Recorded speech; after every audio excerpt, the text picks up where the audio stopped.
Awesome. Brooke, I'm so pumped to have you here. How you doing today? Hey, I'm doing great. How are you? I'm good. I'm good. I came across your profile and I was like, I have to talk to this person. I just got to learn what's going on in Brooke's world and get pumped up about it. you know? Fabulous. Yeah. Well, one, I'm sure like many people say, like you were on Chopped, right? And it's a big show that my family and I watch like all the time. And I was like, wait a minute, I've seen her on one of these episodes. Was it the chocolate one? Or I was like, That's a good memory. It was the chocolate one. yeah. I was like, wait a minute, that's definitely her on that one there. But I would love to learn about your background related to cooking. And I think there's also a larger aspect about antidepressants, I believe, or so.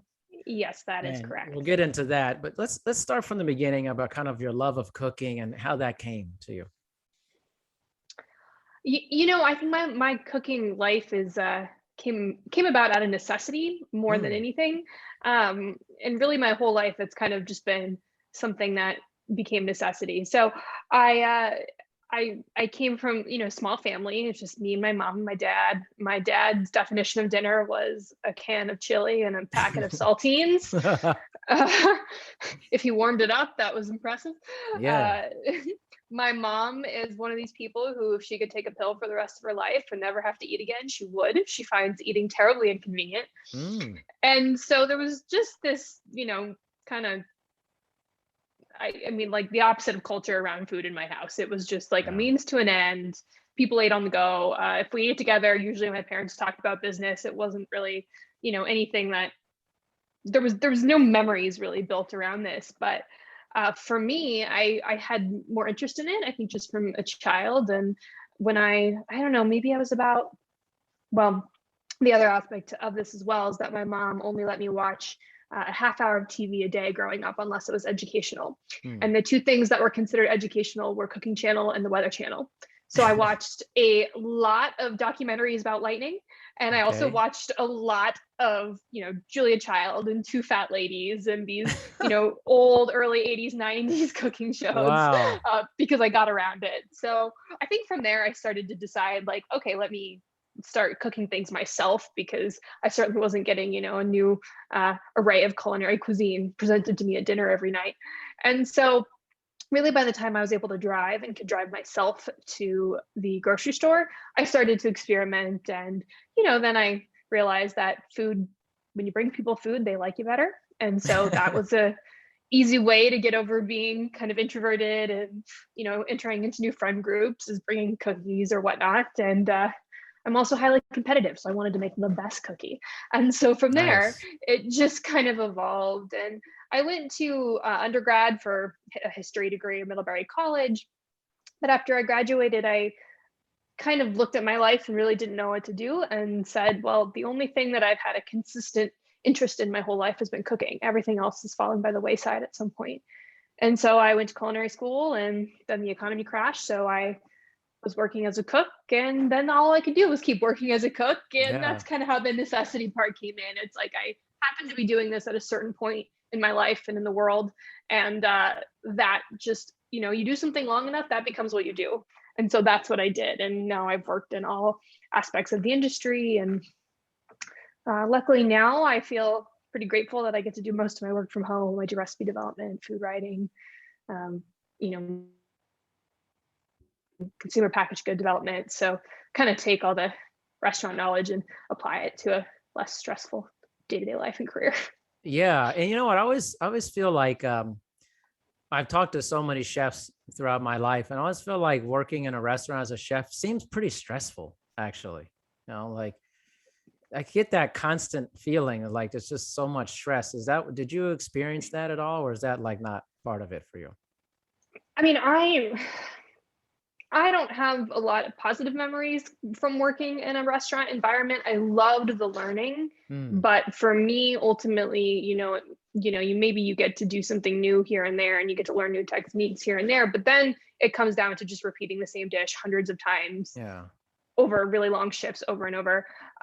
I think the adrenaline rush that you get in a kitchen is probably quite unique. I would compare it maybe only to an emergency room doctor, Huh. because there's kind of not really another profession that I can think of where you have random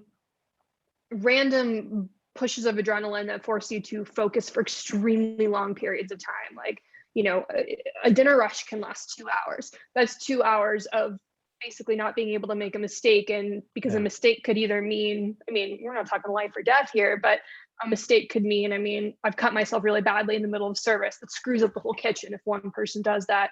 You've got cranky diners upstairs. You've got the wait staff yelling at you. You've got the executive chef, yelling at you. You've got wrong order sent out that gets sent back. And it's just a microcosm that you just really don't want to screw up in. And so because sometimes 40 people show up, you just have these bouts of adrenaline that are both random and consistent. Every shift is going to be kind of like that, but you don't know when, you don't know how long, and then you're there for 14 hours. So I can't really think of too many other professions that kind of force you to be in that level of intensity constantly. Yeah, and it doesn't seem sustainable to do that long term. I feel like mentally, physically, emotionally, that would be very difficult to maintain. There are a lot of lifers in this industry. Huh. I am not one of them in the restaurant world. For me, it just wasn't the way I wanted to live my life. But for a lot of people, it's where they feel like they fit in, and they really like that adrenaline that happens. And it's very much a job you don't take home at all. And I think there's something a little masochistic about it that I think every chef I've ever met has. And there's something really primal about it that I think can be very attractive to a lot of people. Just you kind of feel like a modern day hunter gatherer in a kitchen. It's not glamorous for the most part, and that is attractive in a lot of ways. How do you feel like the kind of the culture of cooking is when you're actually in the thick of it, working in a restaurant or you're a private chef versus what is portrayed on TV? Is there a big difference in that you feel? It depends on what TV we're talking about.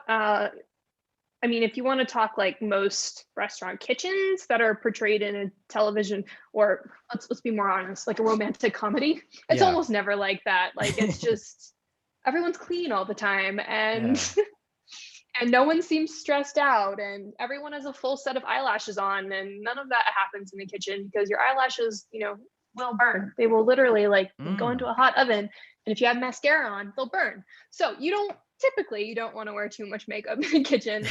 Everyone's a lot sweatier in real life than TV. That said, it also kind of depends on what's being portrayed. So Ratatouille is a really fabulous example of how kitchens work, but it's of high-end kitchens. It's not what a kitchen looks like if you're kind of, like a greasy spoon type place, or even just a 10-seater in a 600 square foot place in Manhattan. That's not what they look like. But for your big Michelin star restaurants, that's a great representative. The movie Chef, I think, was pretty accurate, but it's been a while. I only saw it once. But I'd say anything like pre-2010 is probably a terrible representative. Like Monica as a chef on Friends, awful, not realistic at all. No. Well, I'm always interested in kind of the disconnect or what's the reality of things, because, for people, when they watch something, that becomes the reality of that situation, unless they're inside of that situation. Yeah. I think people don't realize how brutal it is to work in those environments. Try standing up for 14 hours a day in 100 or 95 or 100 degree heat. Like, let me know how your body feels after that, right? Now do that 6 days in a row and get paid $90 a shift to do it. Do you still want to do that? Wow, man, you're bringing the reality to this, I tell you. Well, and also that, like, speaking of TV, how did Chopped come into your life? And, we'll dive a little bit deeper into that, but take me into like how that started for you. I was living in New York at the time. I owned a bakery in New York, and I was, we made boozy cupcakes at my bakery, which were very very popular. But ultimately for me, I felt like a little bit of a robot of my own creation. I had, once you created the recipes and the technique, it was just kind of a lot of plug and play and, Yeah. do the same thing every day. So I was extremely bored in my own business. And I happened to meet the casting director of Chopped at a party for my physical therapist, of all things. Mm-hmm. And she was like, you should apply. We're always looking for local females because Chopped doesn't pay for your travel. So local's always easier to get. And, women in this industry, there's just fewer of us, and they all, it's harder to get, therefore it's harder to get women to show up and compete because there's just not as many of us to choose from. Yeah. So they really liked having women and local women. And I kind of laughed at her. I was like, I haven't worked in a real kitchen in 6 years. I've been at my bakery this whole time making cupcakes, haven't touched a fish or any of that in a long time. Like, why would you choose me? But I think she just sent me the application anyway. And then I think I was, maybe like home a little buzzed one night, and I was just like, sure, let's apply. That'll never happen. And then, famous last words.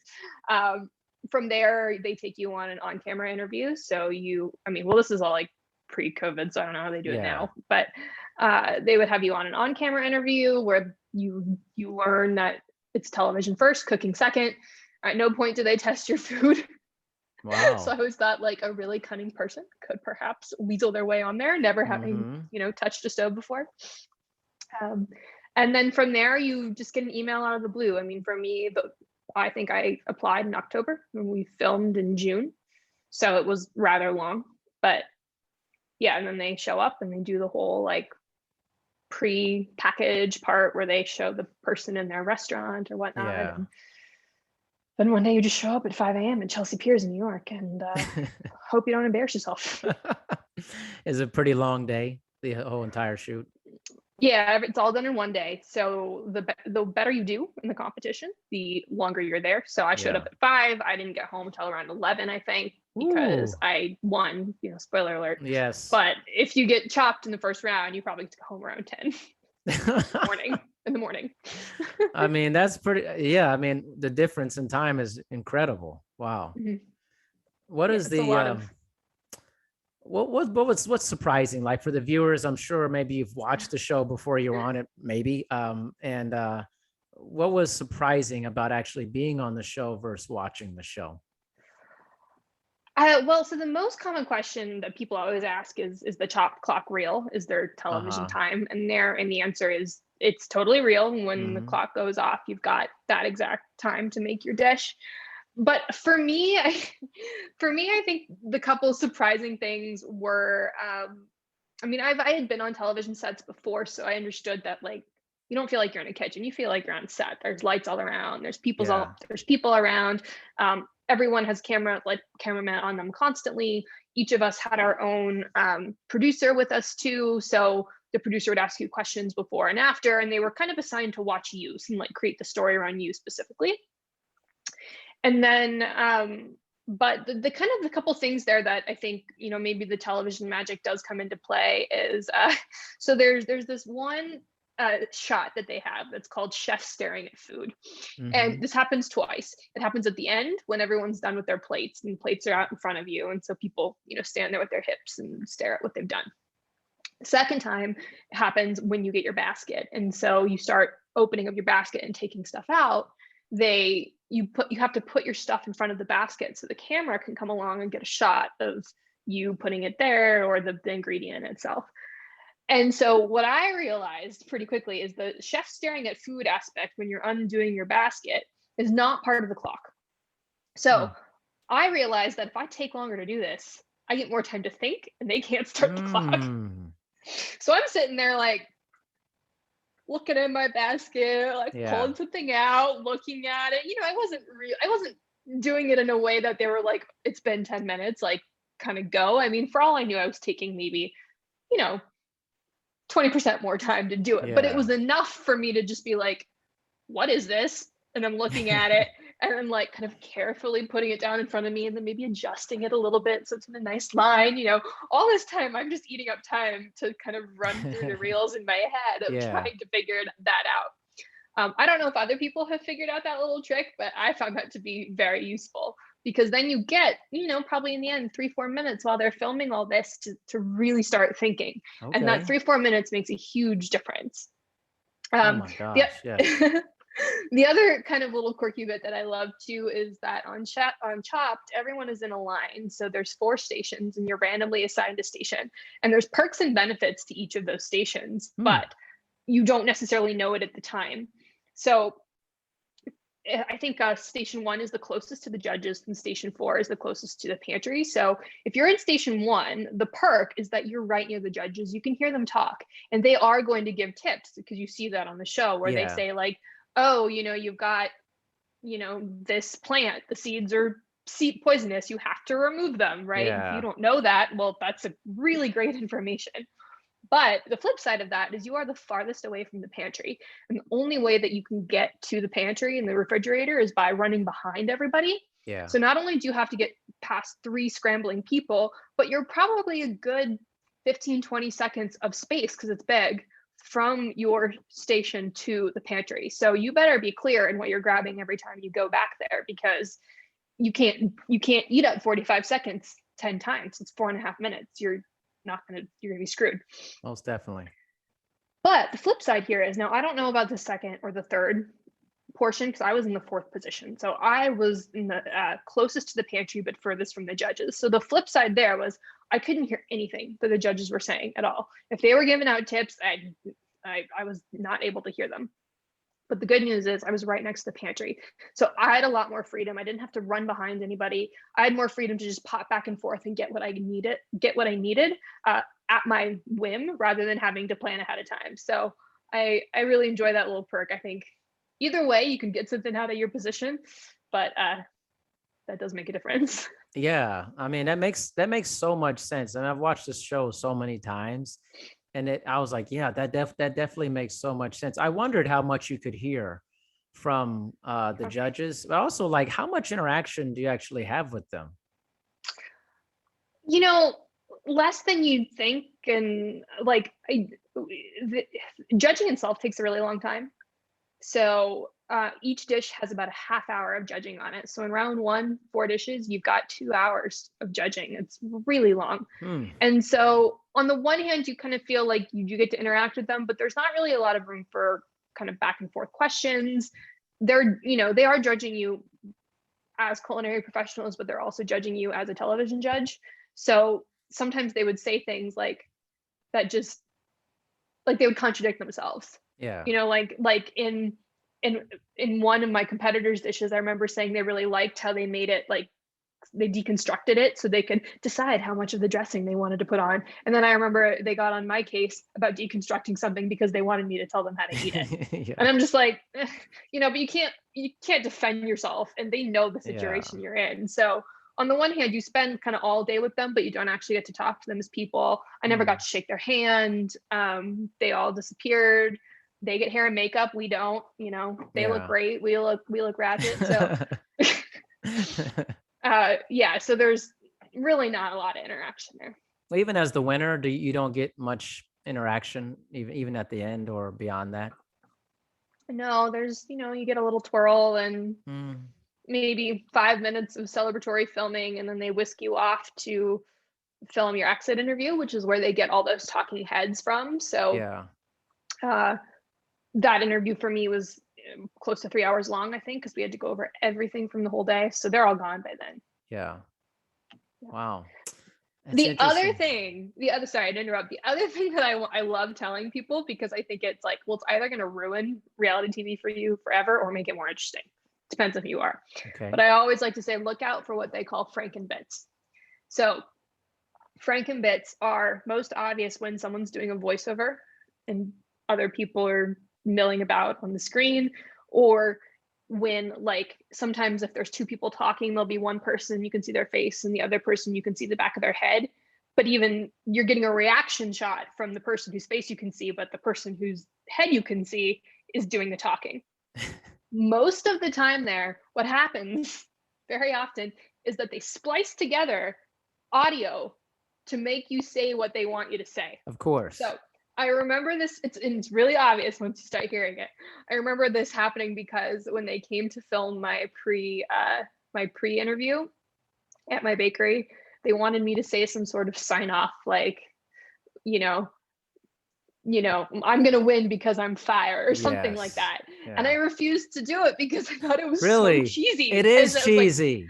I said, I hate this. I don't want to do it. This is not my personality. I'm not going to do it. So, 7 months later, my episode airs, and lo and behold, they have audio of me saying, this is like, I'm going to win because I think this is going to be a cakewalk, something like that. And I was just like, where did this come from? Oh And then man.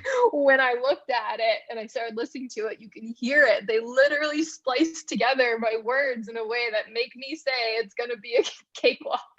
Uh, I didn't know it went that far. Honestly, I had an idea. My wife and I were watching. We're like, this doesn't seem like the reaction you think it would be, or like, why do they all say these really cheesy lines?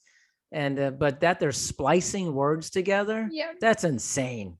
Yeah, it happens one because they do the Franken bit, so they splice words together. It also happens because people just get to the point where they just want to go home. They're just tired. Oh, And the okay. producer, like, they don't feed you words in the sense like, here's a script, read it out loud, but they might reword what you say. Like if you kind of, jumble your sentence and they say, so you're saying that the other competitor was kind of a jerk to you, right?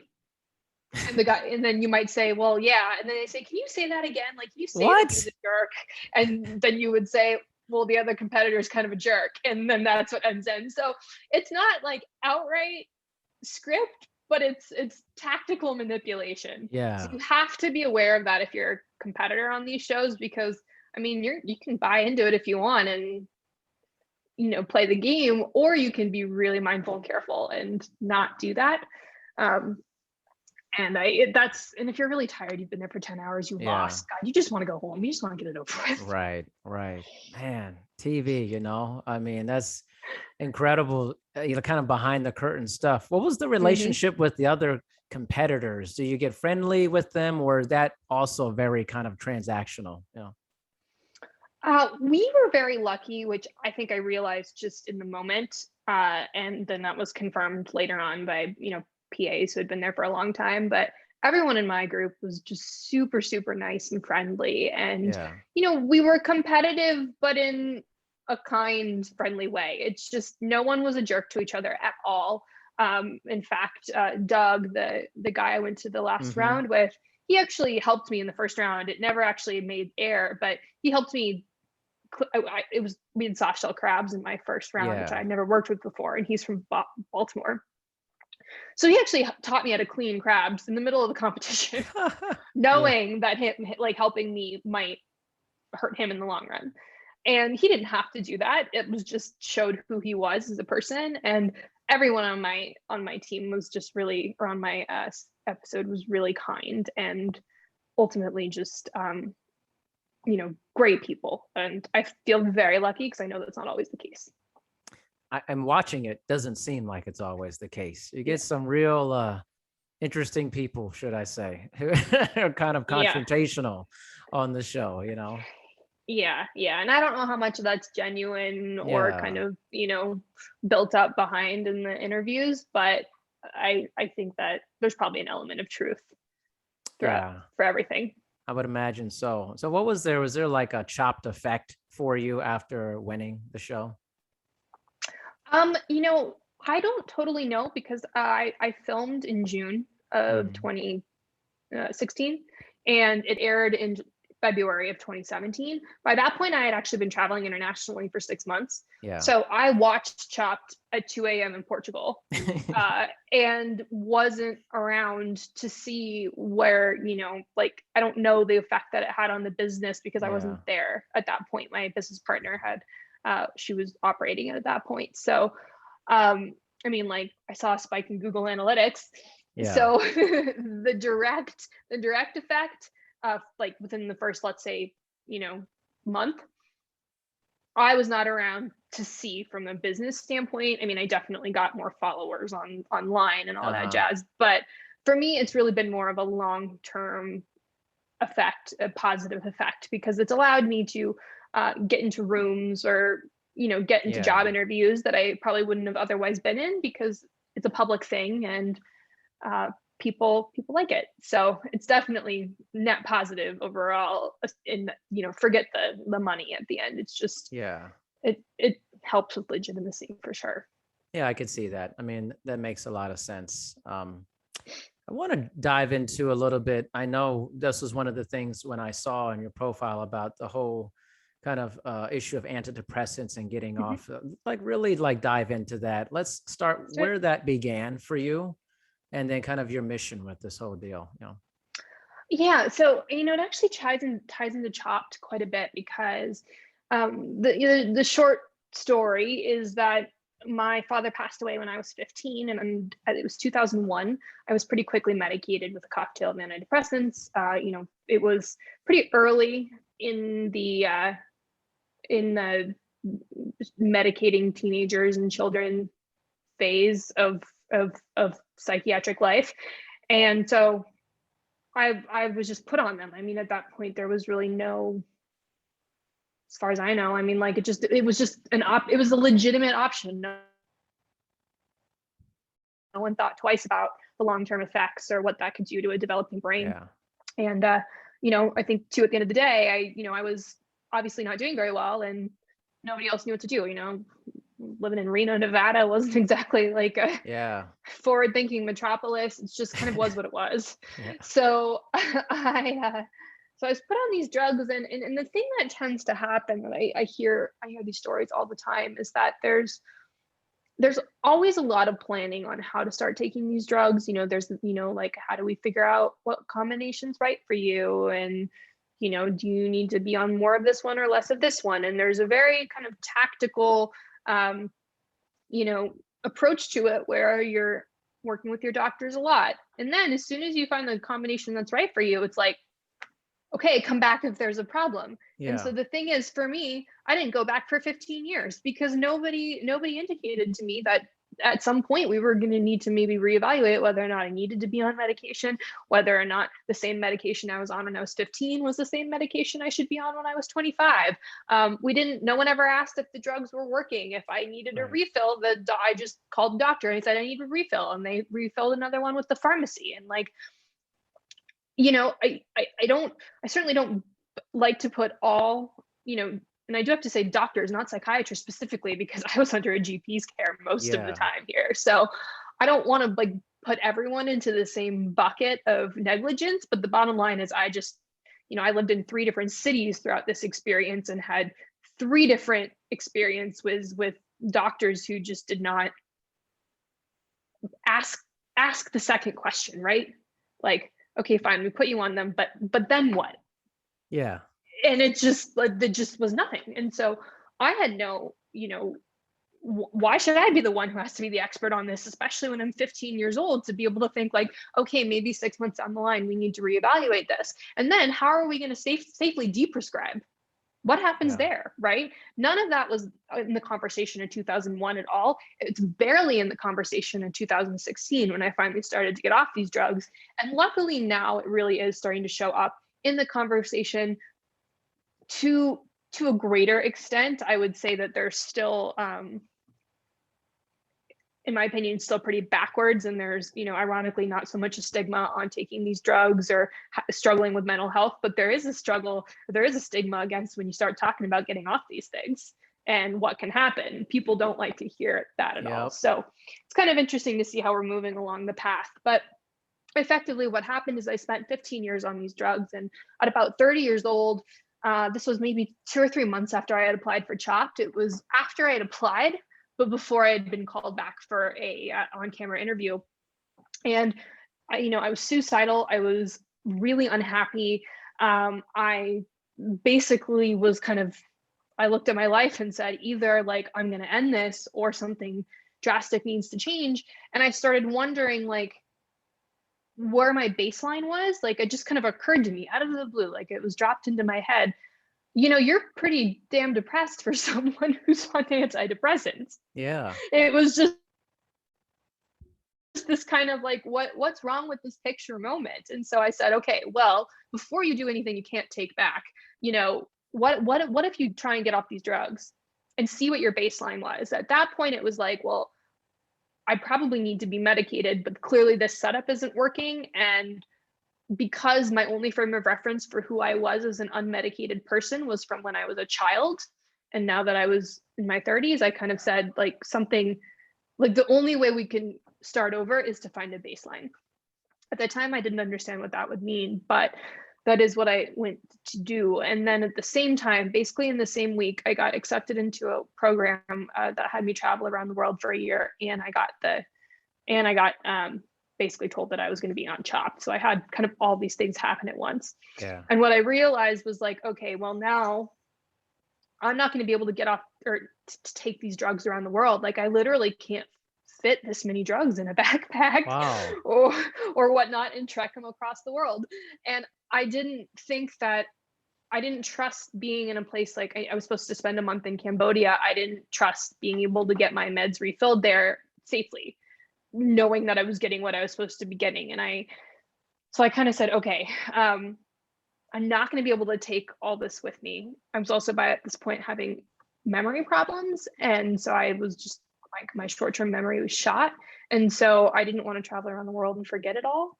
And so that was kind of what really pushed me to say, okay, it's time to get off these things and just see what happens. So I started to get off them. I started to go through a really severe antidepressant withdrawal, which is something that we should definitely talk about. But most definitely. What happened was that I was doing this at the same time that the whole CHOP thing was happening. And it was just like, it was an absolute like disaster behind the scenes, to the point where, I mean, I'm working with therapists trying to like get myself through it, because I'm probably gonna have to open the door for my dog. It's okay. Insistent on coming in. But what was happening is that like I couldn't get through an hour without just having, like these huge emotional meltdowns, and I was having a lot of physical symptoms, and I was really scared of going on national TV in a high pressure environment and basically experiencing all these withdrawal symptoms in public. It was already bad enough when I was in my apartment alone. Yeah. And so for me, getting through Chopped was a huge victory, not because I won. It's great, but it wasn't because I won, but because it was really the first time that I had felt true joy in like 15 years from winning. And that was just a complete kind of, that was completely new to me, because what happens with antidepressants is that they blunt both ends of your emotional spectrum. So you live much better in the center. And so the highs aren't as high and the lows aren't as low, which is great if you're trying to kind of really avoid the low part, but you don't realize that there's this whole other spectrum. And after spending, at that point, it had been, I think, 3-4 months in really deep withdrawal, where that was worse than the depression ever was. I was starting to wonder, like, am I ever going to feel joy or happiness or anything ever? Like, is this even possible for me? And then winning Chopped and having that rush of endorphins from the release of pressure and the win, finally feeling all of that and realizing how much of the happiness, joyful end of the spectrum I had not experienced and how much there was to experience. For me, that was just a huge push of motivation to keep pushing through, because suddenly I understood what I could feel, and that I wanted to live a life that gave me that opportunity to feel more of that every day instead of the other end. Yeah, that's amazing. I think also what resonated with me for you is I have a loved one that was on antidepressants for 15 plus years. And right around the same time, 2016, it's funny you mentioned that. I was like, oh gosh, that was the same time period. And this person started that withdrawal process around the same time that you did. And so I'm very much aware of what that looks like.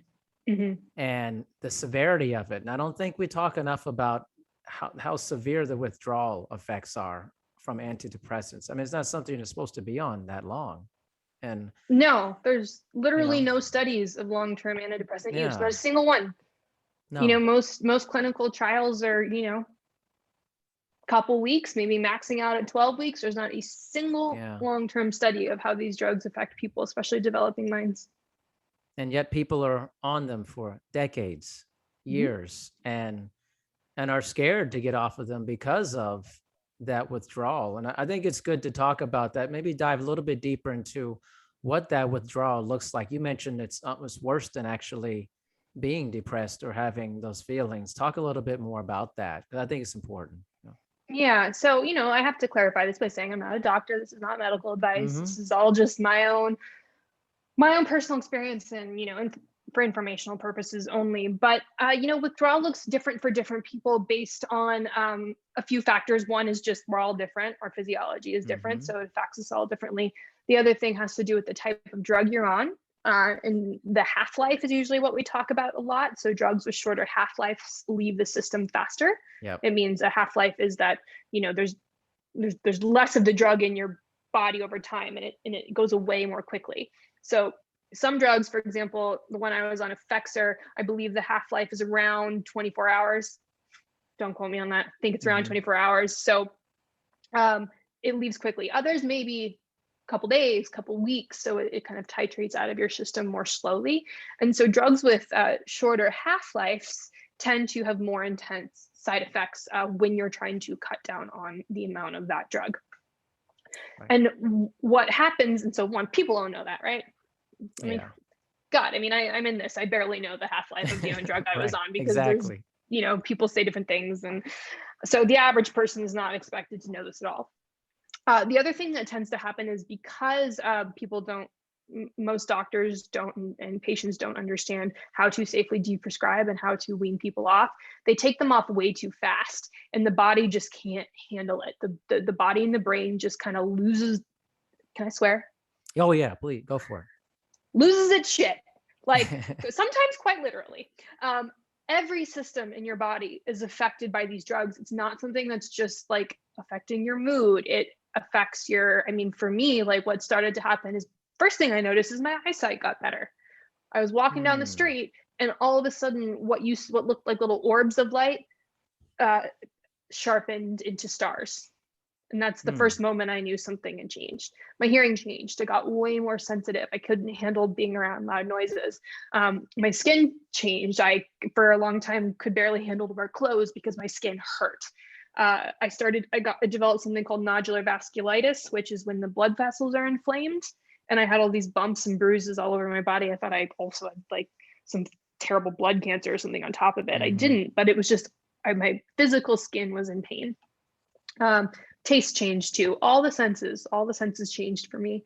And so that's just kind of discombobulating enough, but then you throw in the psychological side effects of it. So for, a lot of people, it's kind of like you're just balancing, on a pin the whole time, and you can so easily get knocked off. I can go from being full of rage to sobbing to numb in a minute. Like, it's bizarre to be in it and have it just overcome you with the smallest possible things. And then I had a lot of also not just emotional side effects, but psychological side effects.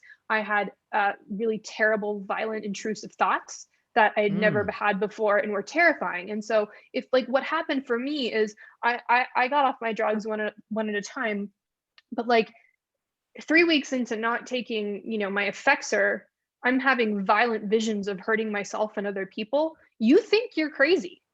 No part of you thinks that this is the drug that's doing this, right? Yeah. What you think is that oh, well, if this is what I'm like without these drugs, imagine, I need to be on them. And so you want to run your ass back to your psychiatrist and tell them what's going on. You tell them that they want to commit you because they're afraid you're going to hurt yourself or somebody else, and you get pumped up with more drugs. This happens all the time with people when very often they are likely experiencing a withdrawal reaction, especially if you've been on these drugs for such a long period of time. Another thing that people very often experience, which I am very grateful not to have experienced, but it's called akathisia. There's a lot of, my heart hurts so much for these people. It's basically like uncontrollable movement.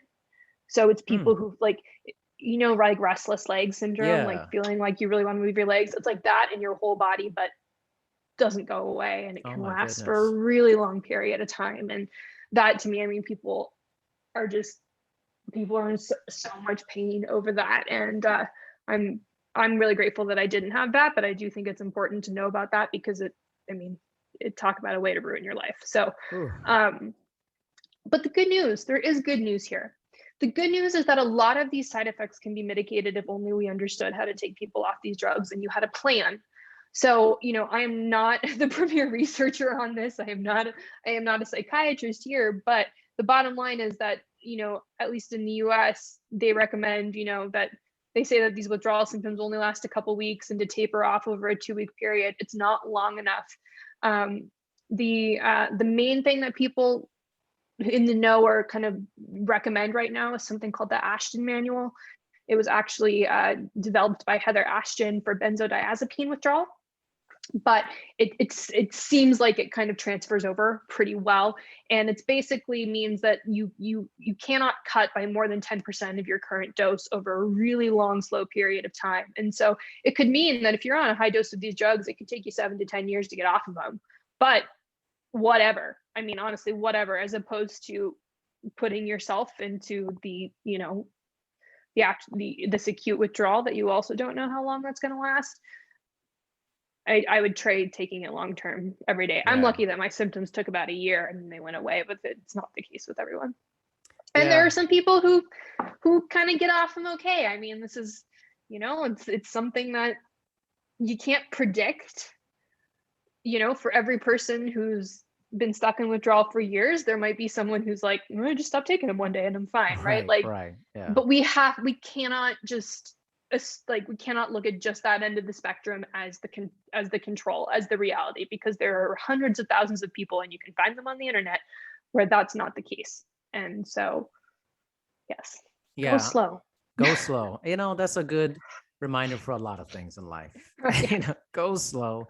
Take your time. Nothing happens quickly. And that's probably more common, is taking your time, slowly tapering off, and taking time to deal with the effects of that. I mean, there's so many analogies of that to just life in general, Yeah. And I think that antidepressants and, benzodiazepines too, I never was on benzos, but at the end of the day, what we're doing with them is we're trying to blunt an emotional reaction. Yep. The issue with that is that if we're blunting our emotional reactions, and I don't want to call it a mental health reaction because I think that implies a mental health disorder, which very often it is not, right? I mean, people have taken antidepressants for far more benign things than having a severe mental health or mental disorder. So the bottom line is, if we're blunting these emotional reactions all the time, and if we do it for a long period of time, like people do, like for me, decades, that was 15 years of not learning how to actually handle my emotions and how to experience them and how to deal with the traumas that led to these reactions in the first place, right? So what I hear all the time too is, like, people will tell me, okay, I've been on these drugs for a long time and I'm trying to get off them and I'm having all these, withdrawal symptoms. And, if I ask them, okay, well, like, how is the emotional health? How are you dealing with this? Are you doing the work? They're like, still refusing to deal with the reason why they were put on them in the first place. Right. But not only that, they don't understand that, okay, if you're taking away the armor here, you're taking away the cellophane you've been covered in. So guess what's going to happen? Everything's going to come up all at once. And because you have not been dealing with this in a more titrated manner, it's like getting into a hot tub after you've been rolling around in the snow, right? Like, it comes so quickly and it's all at once. And you're used to being cold and now you're suddenly really hot. You don't know how to deal with that level of emotion. And even like an appropriate level of emotion coming in is going to feel really overwhelming and big because you're not used to dealing with that. But see, that part of it has to come along with this. I really don't believe that people can live a chemical-free life without doing significant amounts of deep work. I don't think it happens. I think you're right. I think actually I just had someone else on my podcast, and it was different but similar. It's basically rituals and ceremonies, and like if you expose yourself to like altering things in your life and it changes you, what happens after you're exposed to this large thing? How do you integrate changes into your life? You can't just like change something and then go, I'm all good now. No. You have to integrate into doing the work to get better. That sounds what you're saying. Very similar thing. Yeah, it's a constant practice, but for me, it's more of like you can't run from pain. It will find you eventually. Correct. And it's a lot easier to deal with it when it happens than to run away from it because the timing's not right, or you're busy with work or all these other things, because it's just going to hit you like a freight train later on, and it will compound later on. But that's a guarantee. It's not a maybe. You might feel like you're getting away with something now, but I promise you're not. It's going to come out one day, either in your body or your mind. Which is, again, another, I mean, you could say that about so many things in life. Yeah. And whatever issues you have, if you don't actually confront it and deal with it, it's not like it just goes away. It's like, oh, maybe for a little bit, but that rug keeps getting bigger and bigger. And it's that hill, that mountain gets huge. And eventually it bears that fruit. It's not good fruit either. I mean, No, and you get used to it too. You get used to that weight on you. So it's kind of like you don't realize what you're carrying until one day you can't carry it anymore. And then you kind of look back and you're like, what the hell happened? Like, and then there's an unraveling process that is very confusing because, I've seen people who it's just like, it's so different and fascinating how, some people kind of, it seems like they're taking on more and more over time, and you can kind of see that from the outside. There are other people who one day they just snap, right? One day their body's like, can't do it, and they fall apart, and they're just so caught off guard, right? And so, our brains and our bodies are good at protecting us in that way. So we have to kind of override that instinct, because we don't live in a society where we have to, most of us are pretty sure we're going to live till tomorrow. So we have to think ahead a little bit more, right. And, try and deal with things as they come up. And the faster we process them, the faster we can move on, the healthier we're going to be. Otherwise, I think you just see all these health problems, I think, that are very much caused by all these emotional things that we don't deal with, in addition to our, lifestyle and all that jazz. So where are you at today? Like what's the work that you've done to center yourself and be where you are right now? Well, I mean, I am still kind of baffled in some ways, because I just, like, the gratitude hasn't gone away. And in some ways, I still can't believe that that's the case. Like, I live the life of people that I used to find probably so obnoxious when I was depressed, because the last thing any depressed person wants to hear is like, oh, practice gratitude, right? It's just, right? You just want to punch that person in the face. And now that's like my day to day. And I'm still just kind of like, well, this is cool. So there is a change that can happen. But, for me, it took about, I would say it took about it took like 1 year of really, really intense kind of counseling that was constant, and I couldn't get out of it. It took about another year after that of a little bit, like, maybe less regimented counseling, but still pretty regular, and then another year of kind of situation based regular counseling before I was able to say, okay, I think I'm in a place now where I feel steady. I feel like I can really handle what's coming at me. I can process through it really well. I have the tools. And, I'm sure at some point in my life, I'll, need more outside support, but now I feel like I can do it more on an as needed basis. The type that I ultimately used was a practice called Compassion Key. And it's kind of more akin to kind of a spiritual counseling. It doesn't really fit into a bucket. It's not traditional talk therapy. I tried that, didn't work for me. I am a very abstract thinker, and what Compassion Key allowed me to do was a little bit more like hypnosis, where it's not so much about the issue you think you have to deal with, but the way it feels to you and all the things, like the symbols and whatnot around it. So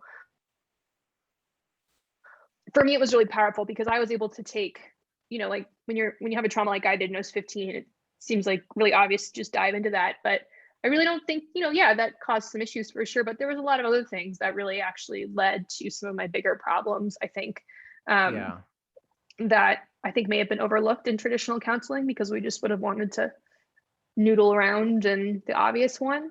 Sure. I'm also very interested in the idea of epigenetics and intergenerational trauma and ancestral trauma, and how that comes out in our day-to-day life. So Compassion Key allowed me to do work on that maybe, maybe it wasn't all about me. Maybe it was the things that I carry and how they're manifesting in me. And, I'm not saying that that's the right answer for everyone. I think there are 1,000 different paths to the same destination, and that everybody needs to find what works for them. But that if you go to therapy twice and don't think it works for you, that's not enough. Keep looking. Yeah. Yeah. Honestly, you would really like this last guest I just had on, Dr. Catherine Coder. She's a transpersonal psychologist. Yes. Man, she's amazing. And everything you're saying, I'm like, oh gosh, these two need to meet each other. Like this is I would love that. Yeah, I got to introduce both of you. I think like there's a lot of synergy there.